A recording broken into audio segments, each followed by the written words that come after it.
Supporters of Marine Le Pen ইউরোপীয় parliament নির্বাচনে উগ্র ডানপন্থী দলগুলো অবিশ্বাস্য সাফল্য পেয়েছে, যা ইউরোপের ভবিষ্যৎ রাজনৈতিক গতিপথে অনিশ্চয়তা যোগ করেছে। ভবিষ্যৎ নিয়ে শঙ্কা তৈরি হয়েছে অভিবাসীদের মধ্যে।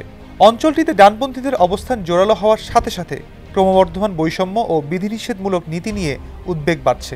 720 আসনের এই পার্লামেন্টে মধ্যপন্থী, উদার ও সমাজতান্ত্রিক দলগুলো মিলে সংখ্যাগরিষ্ঠতা ধরে রাখতে যাচ্ছে। তবে ফ্রান্স, জার্মানি, অস্ট্রিয়ার নেতাদের জন্য এই নির্বাচনের ফল একটা বড় ধাক্কা হয়ে এসেছে। ফ্রান্সে জাতীয়তাবাদী ও ডানপন্থী দল ন্যাশনাল র্যালি RN ভোটে এমন আধিপত্য দেখিয়েছে যে প্রেসিডেন্ট ইমানুয়েল ম্যাক্রো অবিলম্বে জাতীয় সংসদ ভেঙে দিয়ে নতুন নির্বাচনের আহ্বান জানিয়েছেন। RN 31% ভোট পেয়েছে, যা ম্যাক্রোর মধ্যপন্থী জোটের দ্বিগুণ। ওয়ালটন ফ্রিজ কিনে অনেকের মতো আপনিও হয়ে যেতে পারেন মিলেনিয়াল, সেরা পণ্যের সেরা অফার। এ অবস্থায় ইউরোপের অনেকেই উদ্বিগ্ন যে ফ্রান্সে উগ্র ডানপন্থী মেরিন লে পেনের দল RN ক্ষমতায় আসতে পারে। বছরের শেষ দিকে অস্ট্রিয়ার জাতীয় নির্বাচন অনুষ্ঠিত হবে। ডানপন্থী populist freedom party of Austria FPO ইউরোপীয় পার্লামেন্ট ভোটে শীর্ষে রয়েছে।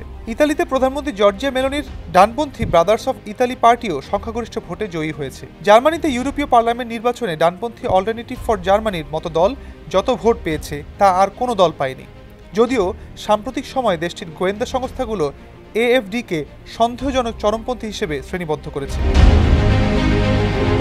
জার্মানির সেন্ট্রাল কাউন্সিল অফ মুসলিমের সেক্রেটারি জেনারেল আইমান মাজেক বলেন, এটি শুধু অভিবাসী নয়, সামগ্রিকভাবে গণতন্ত্রের জন্য সমস্যা। আমার মনে হয় আমাদের গণতান্ত্রিক দলগুলোর কিছু অংশ এখনও বিষয়টি অনুধাবন করতে পারেনি। এদিকে পুঁজিবাজারে ফরাসি সরকারি বন্ডের বড় পতনের পর ইমানুয়েল ম্যাক্রো পদত্যাগের প্রস্তুতি নিচ্ছেন বলে গুজব ছড়িয়ে পড়েছিল। তবে প্রেসিডেন্টের ঘনিষ্ঠ একজন সহযোগী বিষয়টি অস্বীকার করেন। তিনি বলেন, ম্যাক্রো পদত্যাগ নিয়ে ভাবছেন না। নতুন নির্বাচন ঘিরে রাজনৈতিক অনিশ্চয়তা, অর্থনীতি ও রাজনৈতিক দৃষ্টিভঙ্গি নিয়ে বিনিয়োগকারীরা আস্থাহীনতায় ভুগছেন।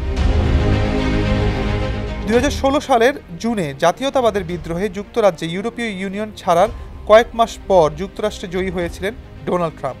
এবারও ইউরোপে ডানপন্থীদের উত্থান কি ট্রাম্প জয়ের ইঙ্গিত?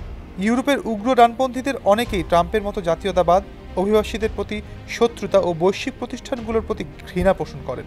অনেকেই ভাবছেন এ হাওয়া যুক্তরাষ্ট্রে ছড়িয়ে পড়তে পারে, যদিও মার্কিন প্রেসিডেন্ট নির্বাচন ব্যবস্থা ইউরোপের চেয়ে ভিন্ন।